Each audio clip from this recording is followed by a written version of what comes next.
respond? We would like to respond, Your Honor. The lady may proceed. Your Honor, maliwanag po sa naging banta ng Vice Presidente kaugnay ng November 23, 2024 na video. May kinausap siyang tao kaugnay ng kanyang banta sa buhay ng Presidente, ng First Lady at ng dating Speaker. Later, Your Honor, we will present that this special task force was specifically created for the purpose of furthering the investigation because of the possibility of seeing na hindi po mag-isa ang Vice Presidente sa bantang ito. In other words, Your Honor, the mention of special task force, including its creation at ang karagdagang investigasyon nito, passes the test of relevance. As a matter of fact, this is the very reason why we are presenting Attorney Melvin Matibag, the NBI Director, before the Honorable Impeachment Court. Your Honor, the defense likewise mentioned that Special Task Force was not mentioned in the articles of impeachment. Nais ko pong ibalik ang naging desisyon ng kagalang-galang na impeachment court kahapon, kaugnay ng mga dokumento which pertains to acts and omissions prior to 2022 and acts or omissions which were not specifically mentioned in the articles of impeachment.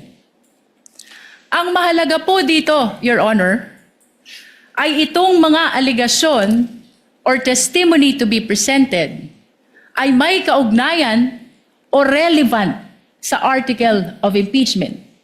It is not necessary that they be specifically mentioned in the articles of impeachment. Finally, Your Honor, they likewise raised the issue of due process of the respondent. It is very much apparent, Your Honor, since day one of our impeachment trial, the respondent is very well represented by her very much able defense panel.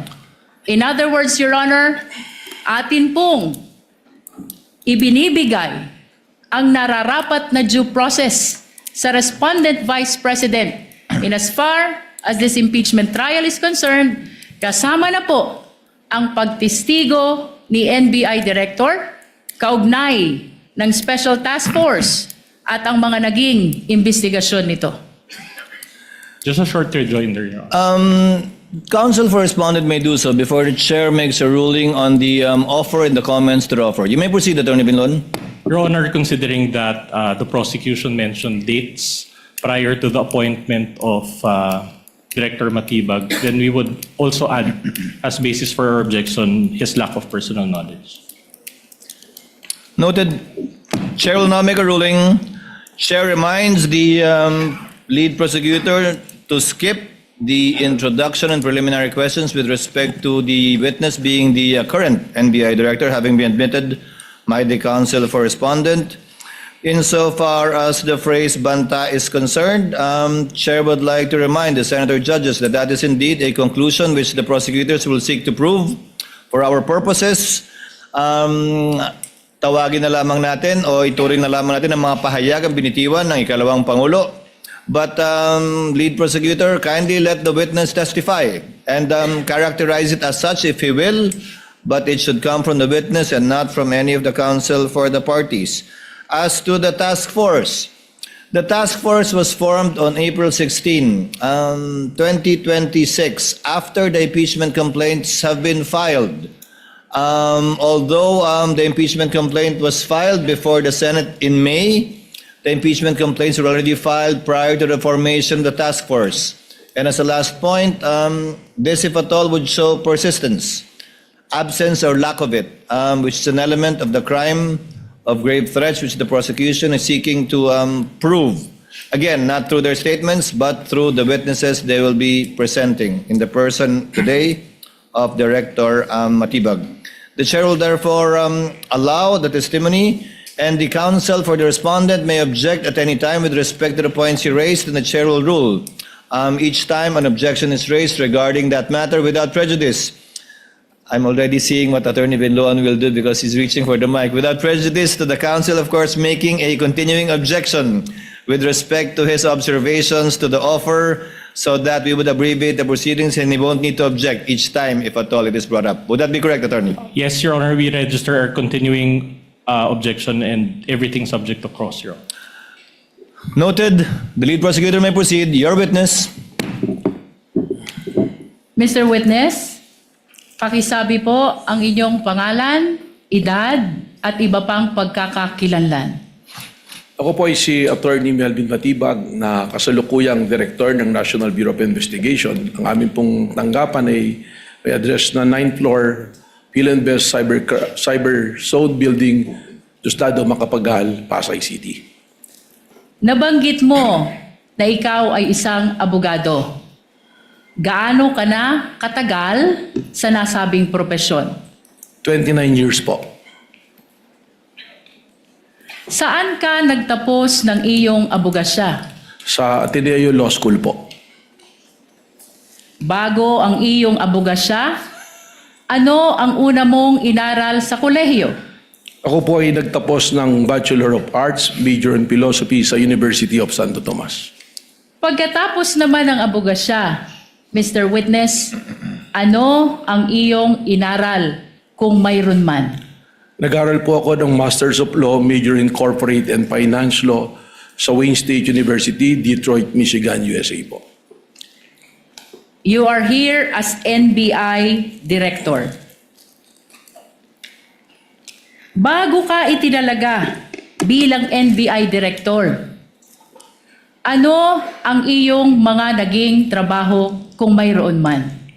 Bago po ako itinalaga na NBA Director, kasalukuyan po akong naglilingkod bilang Dean o Dekano ng Lyceum Alabang College of Law. Nabanggit mo na ikaw ay dating Dean ng Lyceum College of Law, Alabang. Bukod sa pagiging Dean, ano pa, kung mayroon man, ang iyong naging trabaho bago ang iyong pagkatalaga bilang NBI Director? Ako po ay nanungkulan na rin sa iba't ibang kapasidad sa ilalim po ng iba't ibang administrasyon. Una-una po rito bilang Director ng Laguna Lake Development Authority sa administrasyon po ni dating Pangulong Gloria Macapagal Arroyo. Nabanggit mo na ikaw ay naglingkod bilang Director ng Laguna Lake Development Authority panahon ng dating Pangulo, Gloria Macapagal Arroyo. Ano pa, Mr. Witness, kung mayroon man, ang iyong naging trabaho bago ka itinalaga bilang NBI Director? Sa administrasyon po din ng dating Pangulong Gloria Macapagal Arroyo, ako rin po ay nanungkulan bilang General Manager ng Manila International Airport Authority at sa administrasyon din po ng dating Pangulong Rodrigo Roa Duterte, ako rin po ay nanungkulan sa iba't ibang kapasidad po. Nabanggit mo na sa ilalim ng administrasyon ni Pangulong Duterte, nanungkulan ka rin sa gobyerno. Ano itong mga posisyon mo sa gobyerno na iyong nabanggit? Objection, Your Honor. Relevance. Your Honor, may I Counsel may respond? answer. Counsel may respond, The rather. prosecution, Your Honor, is establishing the competence of the witness, the qualification as an official of the government. We are establishing, Your Honor, that he is loyal to his duty regardless of the principal he is serving. Wind up with your preliminaries, counsel. Witness may answer. Objection overruled. Thank you, Your Honor. Ako po ay nanungkulan bilang Presidente at CEO ng National Transmission Corporation mula po noong January 2017 hanggang Marso 2022 at pagkatapos doon ako po ay tinalaga bilang Cabinet Secretary po ng dating Pangulong Rodrigo Roa Duterte. Kaugnay pa rin ng iyong pagiging NBI Director. Kailan ka itinalaga sa nasabing posisyon? Ako po ay nai-appoint noong pong February 20 ng kasalukuyang taon po. Mr. Witness, bilang NBI Director, ano ang iyong mga responsibilidad at kapangyarihan kung iyong nalalaman? Objection, Your Honor. We already stipulated on this matters. No need for the director. Your Honor? Yeah. Did you stipulate, counsel, as well as with the powers, responsibilities of We're willing to stipulate, Your Honor, as what The the law director? provides. Your Honor, regardless of the position of the defense to stipulate on the fact pertaining to the powers and responsibilities of the NBI Director, it is the position of the prosecution that since this is a constitutional process, mahalaga po na marinig ng ating mga iginagalang na senator judges, ganun din ng mga kababayang nanonood kung ano talaga ang responsibilidad at kapangyarihan ng isang NBI Director. Understood, counsel, but it has been stipulated already by counsel for the respondent. So kindly go straight to the matter at the soonest possible time. You're on a short leash with respect to the preliminaries on the qualifications of the witness. Kindly proceed, ma'am. Mr. Witness, ano ang iyong mga kapangyarihan at responsibilidad kung iyong nalalaman? Ang kasama po dito sa aking mga responsibilidad, ang una-una na po, we are the primary investigating authority ng ating pong bansa. Kung kaya po, ito po ay aming mandato na mag-imbestiga sa anumang usapin o mga maaring krimen na pumapasok sa amin.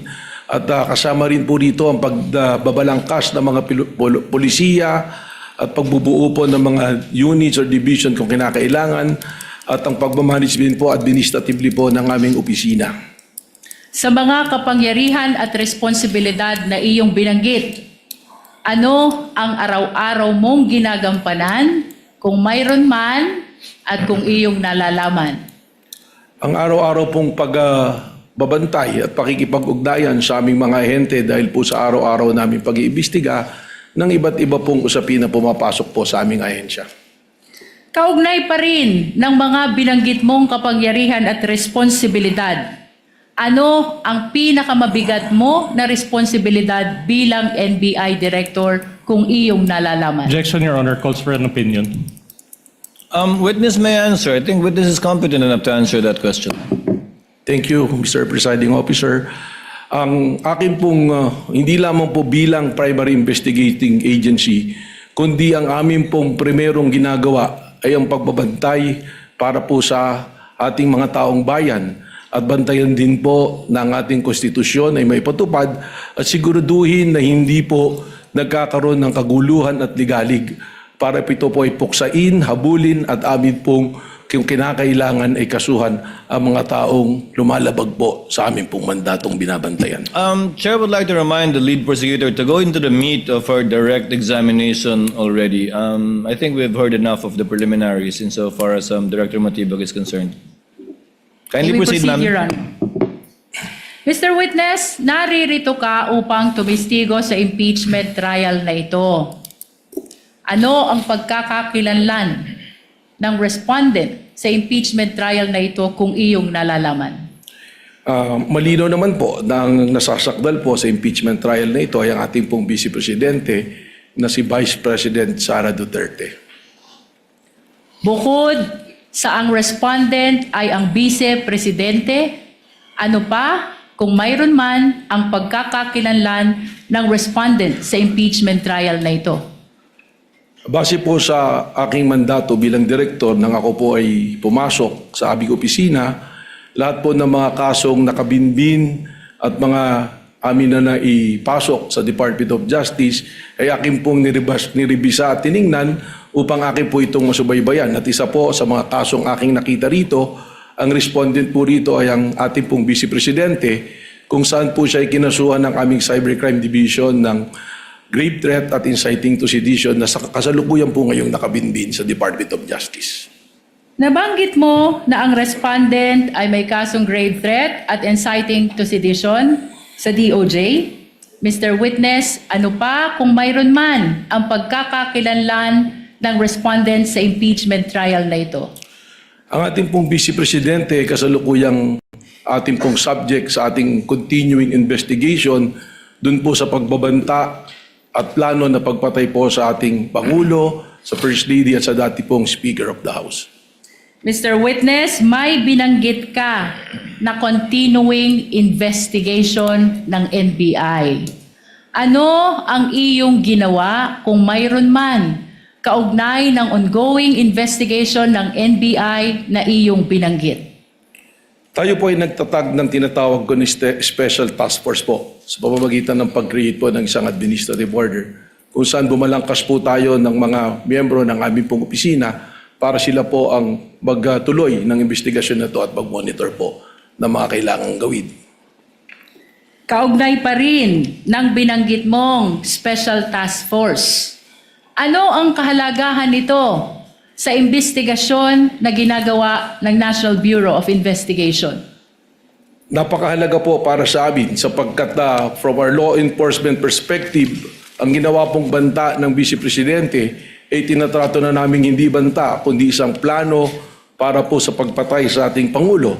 And that is a threat to the President which we consider also na threat po sa ating national security. Mr. Witness, anong katunayan mayroon ka?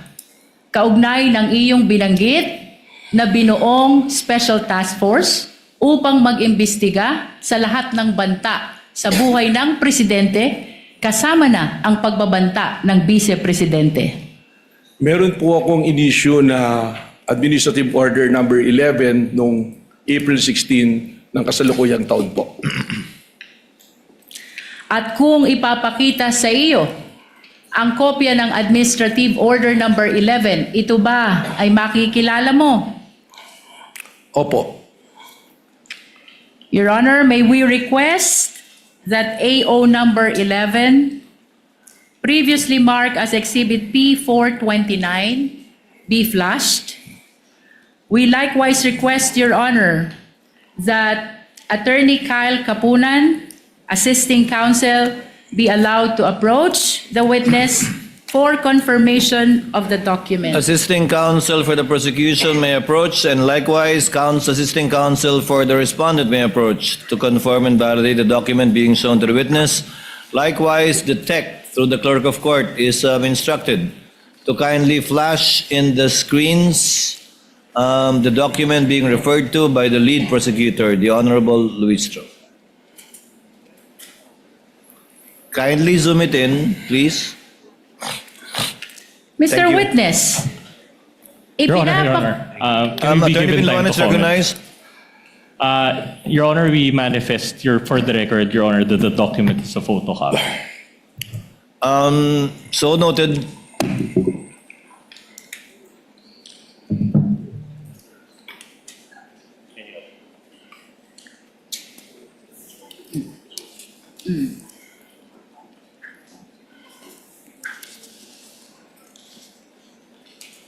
Thus, the lead prosecutor confirmed the observation of the counsel for respondents while we are awaiting, the respondent rather, Your Honor, while we are awaiting for their review of the document.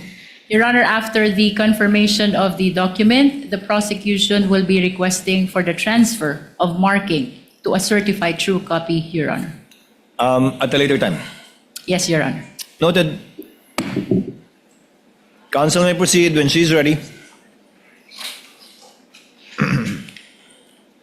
Mr. Witness, ipinapakita sa iyo ngayon, may we request the assisting counsel to please show the document to the witness? Attorney Kapunan, kindly. Mr. Witness, ipinapakita sa iyo ngayon ang isang dokumento na may pamagat na Administrative Order number 11.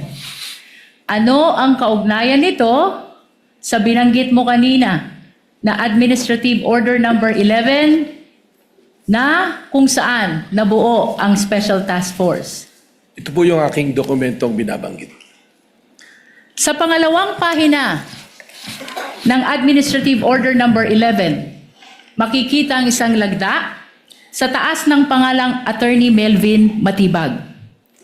Kaninong lagda ito, Mr. Witness? Sa akin po. Your Honor, may we manifest that AO number 11 has been previously marked as Exhibit P 429, and we just want to place on record the request for the transfer of marking at a later time to the certified true copy, Your Honor. Noted. Kaugnay pa rin ng Administrative Order number 11, Mr. Witness. Ano ang komposisyon ng Special Task Force kung iyong nalalaman?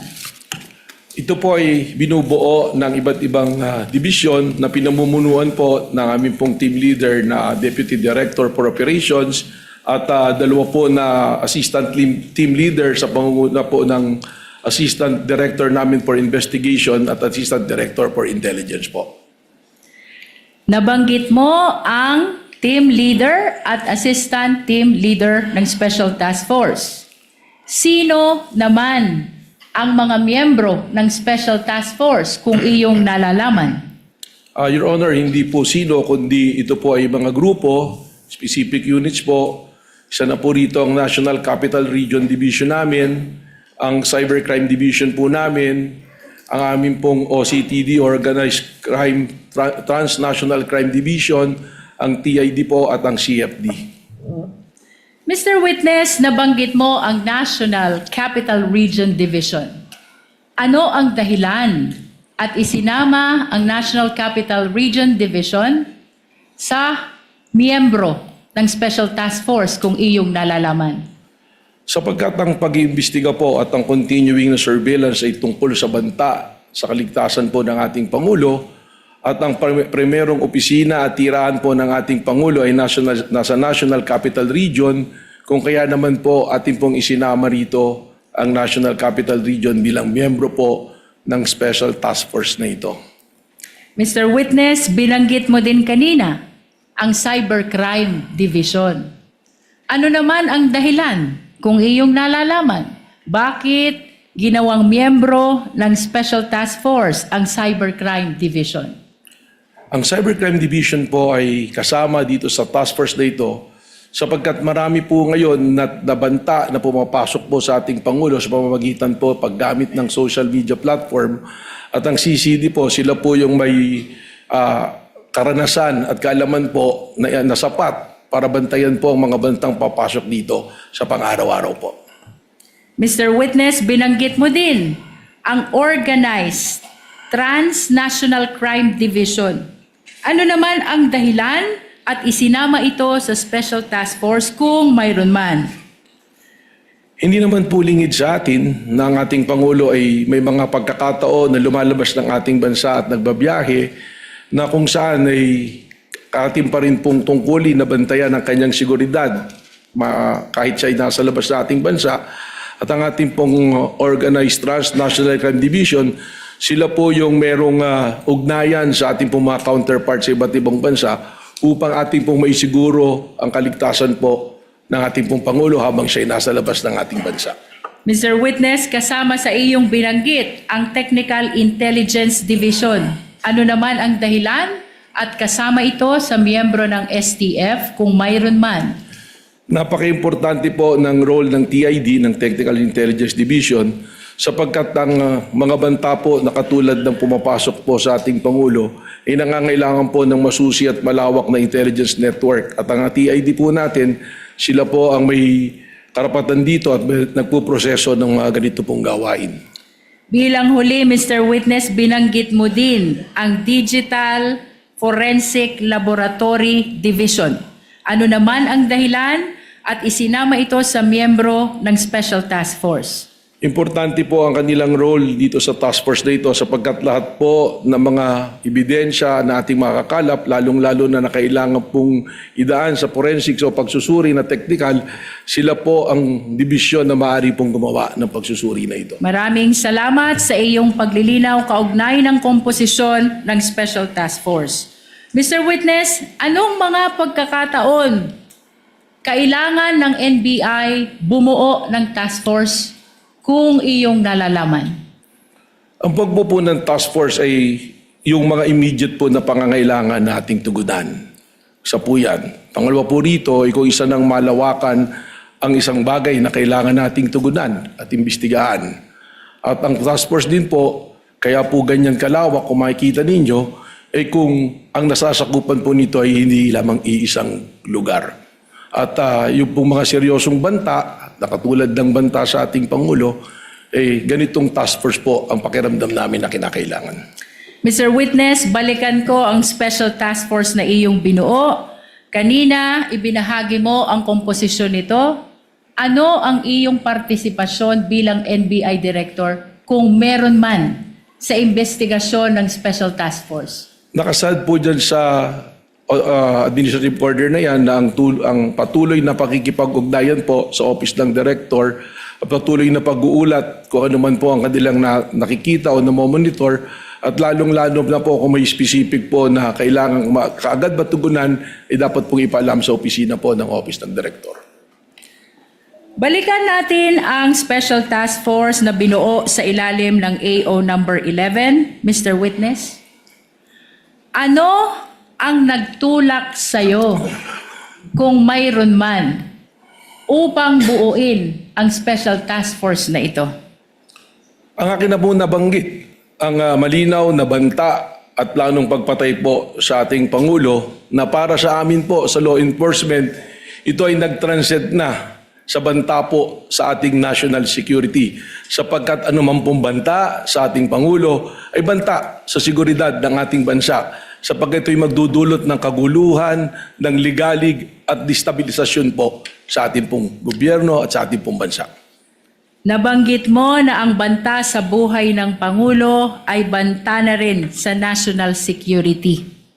Ano pa, Mr. Witness, kung mayroon man ang nagtulak sa'yo upang buuin ang special task force na ito? May mga pangyayari po na atin pong nasaksihan na nagpatunay na ang banta ay seryoso. Katunayan po, ang aming investigasyon ngayon ay tumawid na sa hindi banta, kundi isang plano talaga na patayin po ang ating Pangulo ng Pilipinas. Sapagkat doon po sa ating mga inobserbahan na tinatawag dating open source intel, manilaw po roon na ang ating Vice Presidente sinabi mismo na siya ay kumausap na ng papatay at pumayag yung papatay na yan sa ating Pangulo ng Pilipinas. Mr. Witness, bukod sa iyong nabanggit kung saan may kinausap ang Vice Presidente na papatay sa Pangulo, ano pa kung mayroon man ang dahilan o nagtulak sa'yo upang buuin ang special task force? Kung makikita po ninyo doon sa whereas clauses ng Administrative Order 11, ang nag-isa pong nagpatibay rito ay yung aming napanood na live broadcast po ng isang rally na tinatawag na Rage Coalition. If I remember it correctly, it's April 12 na nagsasalita ang mayor ng Davao City na si Mayor Sebastian Basti Duterte na sinabi niya na isang ulo lang naman ang kailangan namin at yan ay ang ulo ni Bongbong Marcos. Yan po ay aming isinama sa aming factor upang buuin po itong ating Administrative Order number 11.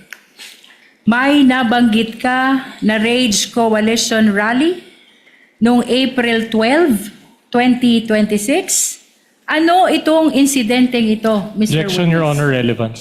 As to the weight they will give that particular part of the witness's testimony. We will submit, Your Honor. Mr. Witness, binanggit Councilman, mo proceed. kanina na may kinausap ng tao ang Vice Presidente. Ano ang kahalagahan nito sa inyong investigasyon sa Special Task Force? Kung mayroon man.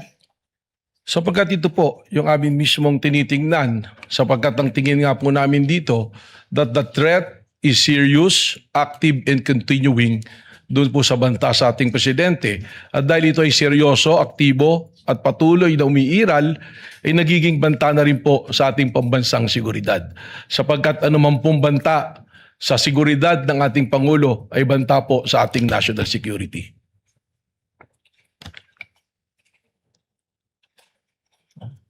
Mr. Witness, ano ang inyong obserbasyon kung mayroon man doon sa sinabi ng Vice Presidente na mayroon na siyang kinausap na tao? Objection, vague, Your Honor. Your Honor, the witness is very much competent. Please allow him to answer the question. Objection overruled. Witness may answer. Kindly move on, counsel. I think I know where you're getting at, but kindly move on toward your point. Witness may answer. Ang obserbasyon po namin dito ay hindi na ito isang banta, kundi isang plano. Sapagkat ang tingin po namin dito ay inianunsyo ng ating Vice Presidente ang kanyang planong pagpatay sa Pangulo ng Pilipinas at mga nabanggit pang kanyang gustong ipapatay doon po sa kanyang pagbabanggit sa kanyang press conference. Kanina, Mr. Witness, binanggit mo ang investigasyon ng NBI noong November 2024. Ano ang pagkakaiba, kung mayroon man, ng investigasyon ng NBI noong November 2024 sa kasalukuyang investigasyon ng Special Task Force na nag-umpisa noong Abril 2026? Malaki po ang pagkakaiba. Yung investigasyon po na natapos na ginawa noong November 24 na nag-iimbestiga doon po sa grave threat at sa inciting to sedition, ito po ay ordinaryong krimen na iniimbestigahan na sa ngayon po ay nakabinbinma sa Department of Justice para sa kanilang resolusyon. Pero ang amin pong iniimbestigahan ay sinuulit ko nga po, the serious, active, and continuing threat to the life of the President which already transcend to a national security issue. Sapagkat malinaw po na hindi na ito banta, kundi isang plano na patayin ang Pangulo ng Pilipinas. With the permission of the Council of the Parties, Chair would like to clarify for the record and for the Senator judges that the investigation conducted by the NBI in November of 2025,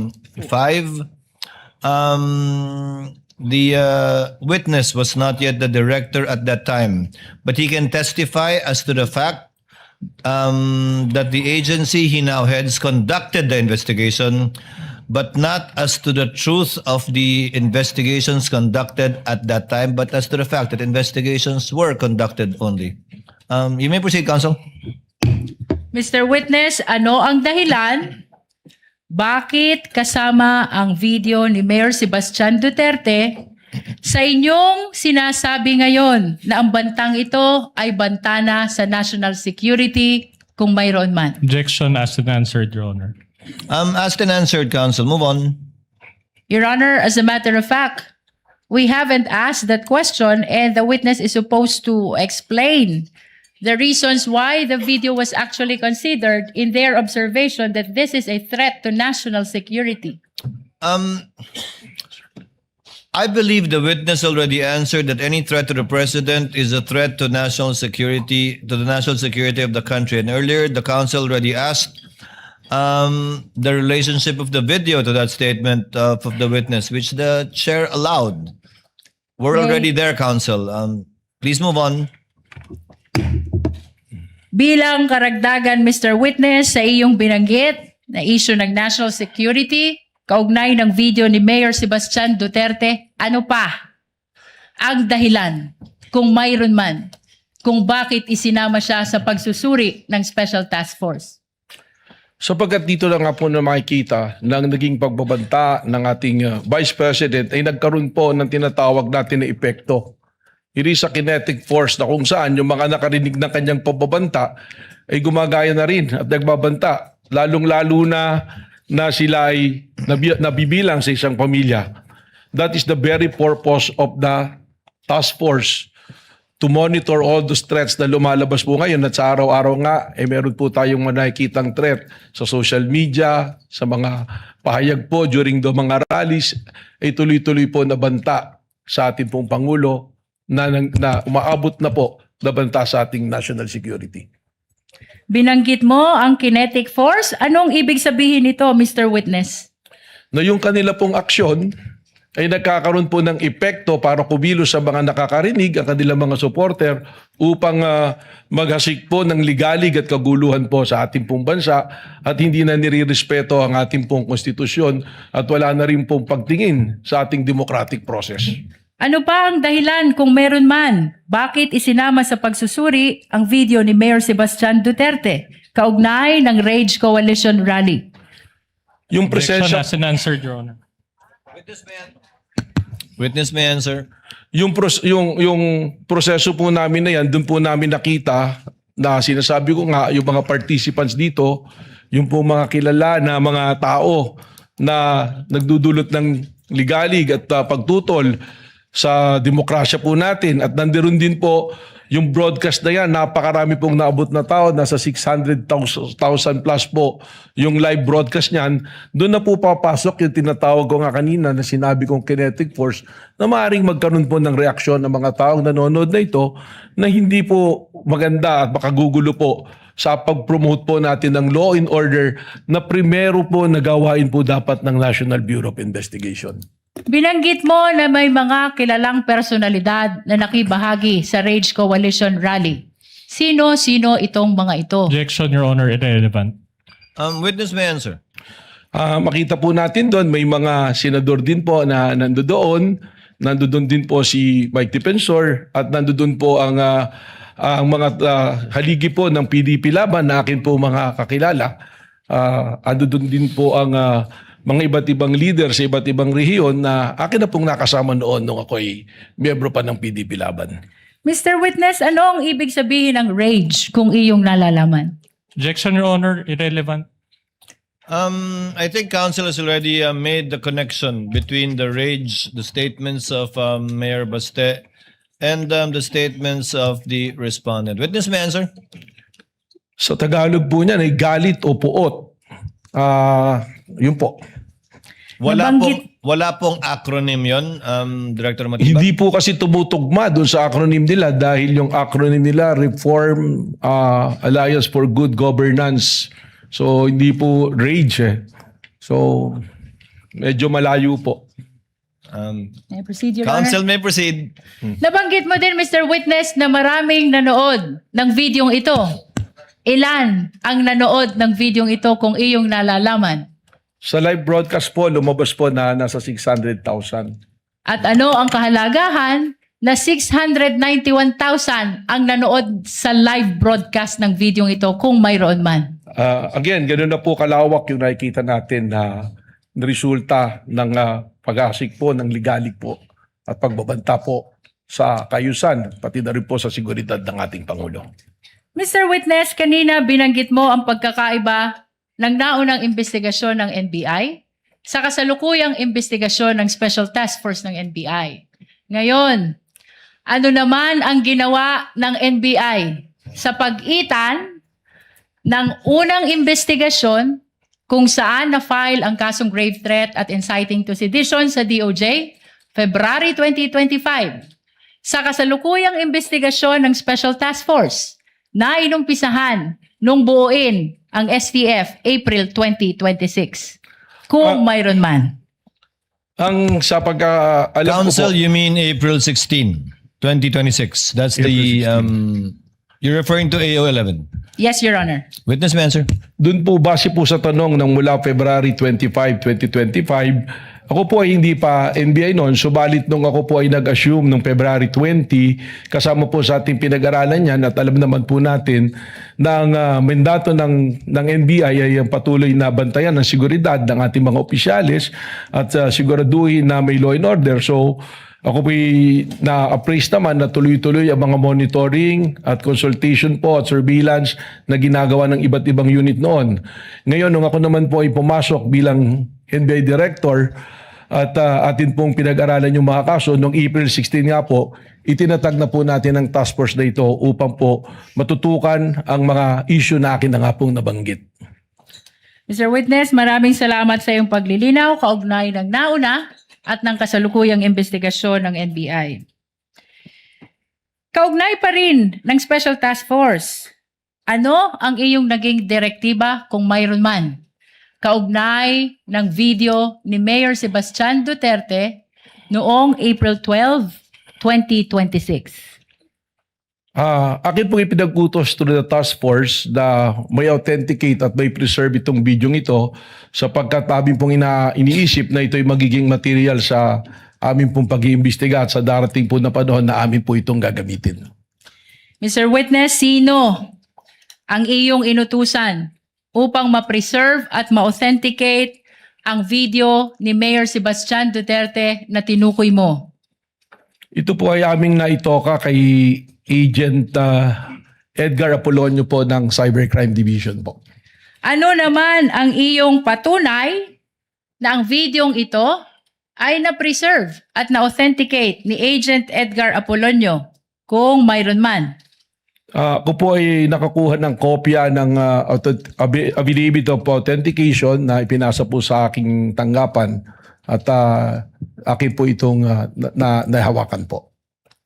Your Honor, we are requesting that affidavit of authentication of Edgar Apolonio, previously marked as Exhibit P431, be flashed.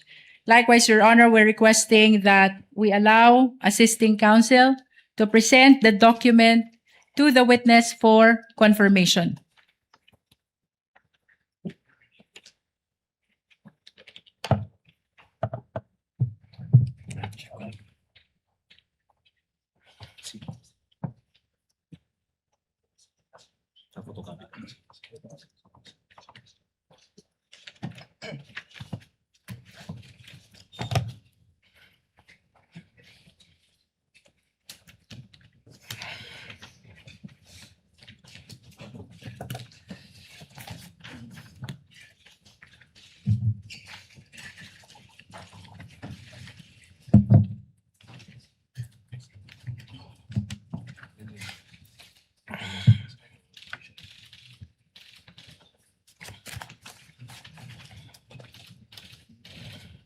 Mr. Witness, we are presenting to you a document entitled Affidavit of Authentication.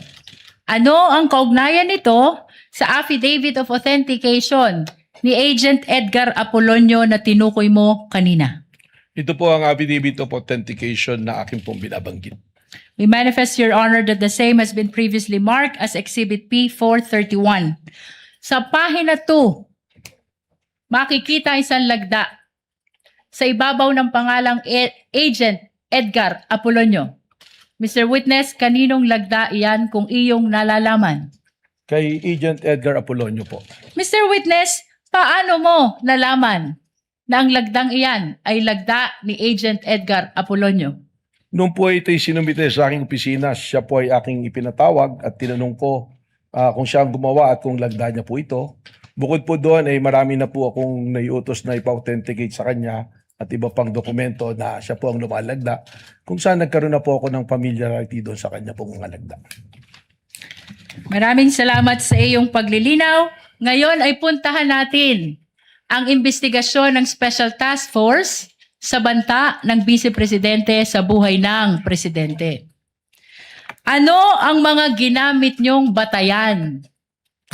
Kung mayroon man sa inyong pag-iimbestiga sa Special Task Force sa banta ng Vice Presidente sa buhay ng Presidente. Consistent po sa ginagamit po ng Protective Intelligence Methodology ng Secret Service ng Amerika. Then po sa tinatawag natin na if there is a threat to unknown personality, meron po silang mga pamantayan at doon din po namin ibinasa itong pamantayan na ito. 5 po ito na pamantayan namin pong ginamit. Mr. Witness, binanggit mo na meron kayong ginamit na 5 pamantayan. Ano-ano itong mga 5 pamantayan na binanggit mo? Una na po rito yung pattern of violence po. Bukod sa pattern of violence, ano pa kung mayroon pa? Yung pong gravity at seriousness po ng isa pong pangyayari. Anong sunod dito kung meron pa? Yung pong identity and identifying characteristic po ng involved po doon sa pangyayari. Bukod sa identity, ano pa Mr. Witness kung mayroon man? Ang isa po rito ay yung kakayanan po at kapasidad po ng nabanggit po na subject po. At bukod sa 4 na iyong nabanggit, ano pa ang inyong ginamit na batayan kaugnay ng investigasyon na ito? Yung pong tinatawag na motive o motibo at intent po ng personality po. Mr. Witness, balikan natin ang pattern of violence na una mong binanggit kanina.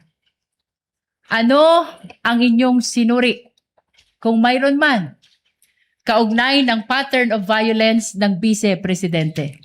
Sa tulong po ng amin pong Special Task Force ay amin pong binalikan ang mga pangyayari na yan naman po ay lumabas na tinatawag namin sa media na mga open source intel namin.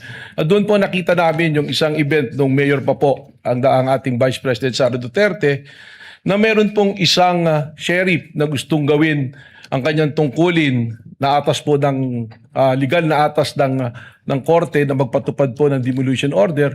Subalit hindi po ito nagustuhan ng noon ay mayor at kay Vice Presidente, kung saan ay tinawag po niya yung sheriff at pinagsusuntok po sa mukha itong sheriff na ito. Mr. Witness, binanggit mo ang isang insidente ng sheriff na pinagsusuntok sa muka. May ipapakita ako sa iyong video.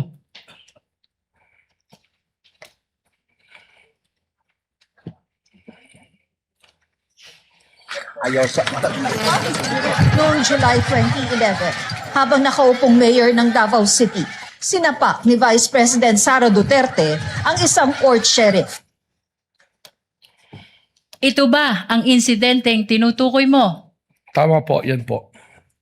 Bukod sa insidente ng sheriff na sinuntok ng Vice Presidente, ano pa, kung mayroon man, ang inyong sinuri kaugnay ng pattern of violence ng Vice Presidente? As part of our investigation, kami po ay nakakakuha ng mga dokumento related po dito sa aming inimbestigan kung saan we got hold of a affidavit of ito pong dating police ni si Arturo Las Canas na self-confessed member ng DDS na kung saan doon po sa kanyang affidavit na yan ay atin pong nakita at inilalarawan po at sinasabi nitong ni Arturo Las Canas na ang Vice Presidente mismo ay kasama doon sa Oplan Tokhang, isa sa mga arkitekto ng Oplan Tokhang. At dito rin po niya sinabi na instead na barilin at patayin para hindi nalalaman ng media, ay kidnapin na lamang yung mga subject po, mga shabu users o kaya yung pong ibang gumagawa ng krimen o nagtitinda ng droga at ibaw na lang po sa isang quarry. Na kung saan natagpuan po literal nitong Laod Quarry na meron pong mga biktima ng extrajudicial killings. Mr. Witness, nabanggit mo ang affidavit ni Arturo Las Cañas. Nasaan ang affidavit na tinutukoy mo? Objection, Your Honor. May we know the relevance of all these questions? Your Honor, we're establishing the pattern of violence. And this is very much relevant. Witness may answer. Sa pagkakalam ko po, ang affidavit na ito ay nakasumito po sa International Criminal Court na sasalukuyan po dumidinig ng kaso ng extrajudicial killings po. Kaugnay pa rin ng affidavit of Arturo Las Cañas. Nasaan ang kopya nito kung mayroon ka man? Meron po Objection, Your Honor. The witness is not competent to provide an answer on an affidavit that he did not execute. Your Honor, may I respond? Lead counsel may respond. Your Honor, this affidavit of Arturo Las Cañas can be considered as a declaration against interest. He's saying in the affidavit na siya ay hitman, na siya ay bahagi ng Davao Death Squad. And under the rules, Your Honor, this may be considered also even with respect to third party. And in this particular case, Your Honor, the Vice President, the respondent, is the third party. Just a rejoinder, Your Honor. Counsel for the respondent. Then we would have to object to that, Your Honor, because it will be Mr. Las Cañas, if at all, who has the personal knowledge. We're already going into the contents of such affidavit, and the witness is incompetent to testify on that. Chair will make a ruling. It is of no moment that it is a declaration against interest. Again, it is not an exception to the hearsay rule. It's certainly not a declaration against the interest of the witness. However, the court will allow it as part of the testimony and narration only of the witness, not as to the truth of the allegations of fact contained in the affidavit of Las Cañas, just as to the fact that the affidavit went through the office of the NBI director, that he knows of the affidavit, but certainly for the information likewise of the senator judges, not as to the truth of the allegations stated in the Las Cañas affidavit. Witness may answer. Your Honor, we will submit, but we register a continuing objection. The continuing objection of the counsel for respondent is duly noted and entered into the records. Mr. Witness, kaugnay pa rin ng affidavit ni Arturo Las Cañas. Nasaan ang kopya ng affidavit na ito? Meron po akong CP. Counsel, witness already answered. He said it is in the ICC, I believe. Your Honor, I am pertaining to his actual copy. You may proceed, counsel. Witness may answer. Nandito po sa akin, dala-dala ko po yung kopya ng affidavit. Your Honor, may we allow the witness to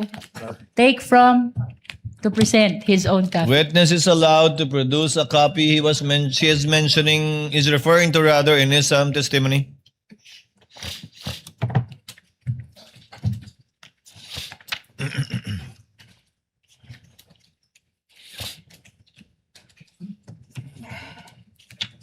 For the record, assisting counsel for the respondent as well as assisting counsel for the prosecutors are viewing the document produced by the witness.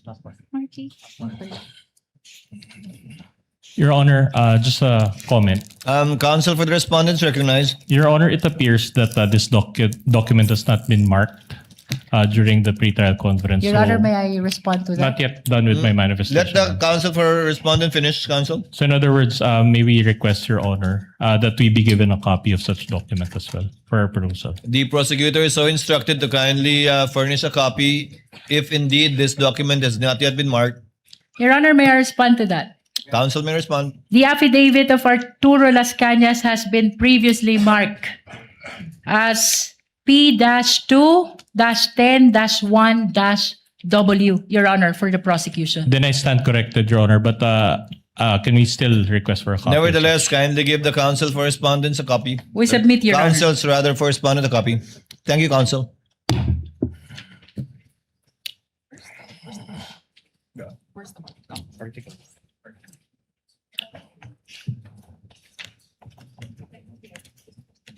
But we make the manifestation, Your Honor, that such Counsel may proceed to make a manifestation. that such exhibit was indeed marked, but it was marked under Article 2, Your Honor, not Article 4. We confirm, Your Honor. Nevertheless, we maintain that this document has been marked during the pre-trial conference, Your Honor.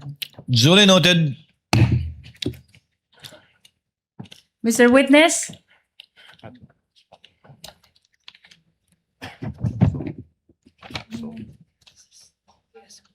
Ito yung copy.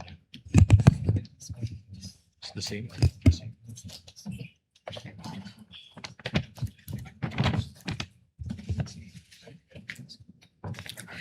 May USB. May USB.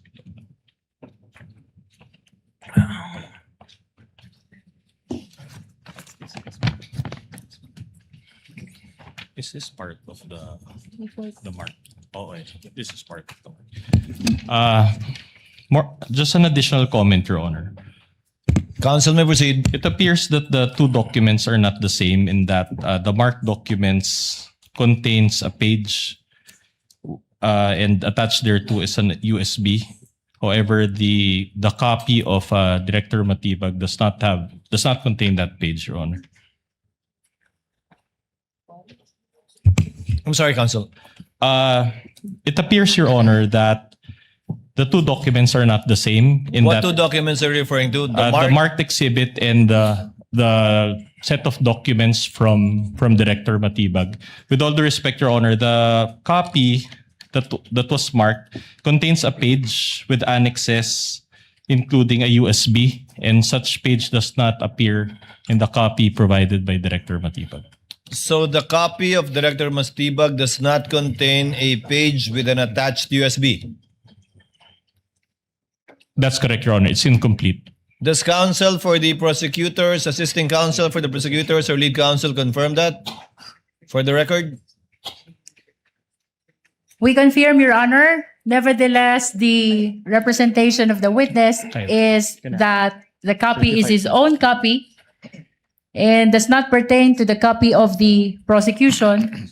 And we will be willing, Your Honor, to use the pre-marked copy for the purpose of confirmation of the witness, Your Honor. If you have it with you, counsel, why not just use that copy? Yes, Your Honor. So that we can go directly to it, unless there are any reservations from the We are counsel. okay, Your Honor, if I may be recognized. We are okay with confronting the witness with his own copy, Your Honor. But again, we manifest that it was not the document that was marked and it does not contain the USB. Moreover, just an additional manifestation, the marked copy or marked set contains a stamp certified true copy, but it was not signed by anyone and there was no date provided. Duly noted. Again, this without prejudice to the counsel for the prosecutor, furnishing counsel for respondent with a copy of the exact document produced by Director Matibag for further comparison and/or observation either during cross or future proceedings later on. We submit, Your Honor. Your Honor, just a correction. There was a stamp, Your Honor, and a signature, but there was no name. For the record, Your Honor. Duly noted for the record. With the permission of the court, we'll be using the pre-marked document, Your Honor, for the purpose of confirmation. Likewise, for the information of the counsel for respondent, would that be okay? Then we take exception to that, Your Honor, because it was not the one that was identified by the witness in open court. What he identified was his own copy, and that copy does not contain any USB. So he does not have. He will be incompetent to testify on a pre-marked exhibit that he did not submit or participate in. The exhibits can be later on compared to with a certified true copy at a later date, as has been previously done by the parties. In the meantime, Chair will allow the witness to use his copy without prejudice to any differences that may be shown either through cross or through the comparison after a copy shall have been furnished to the counsel for respondents. Continuing objection, Your Honor. So ordered. May Continuing we objection is confirm, noted. Your Honor, which copy we will be using for The counsel confirmation? produced by Director Matibag will be the one that will be used. Thereafter, Senator Judge Risa Ontiveros,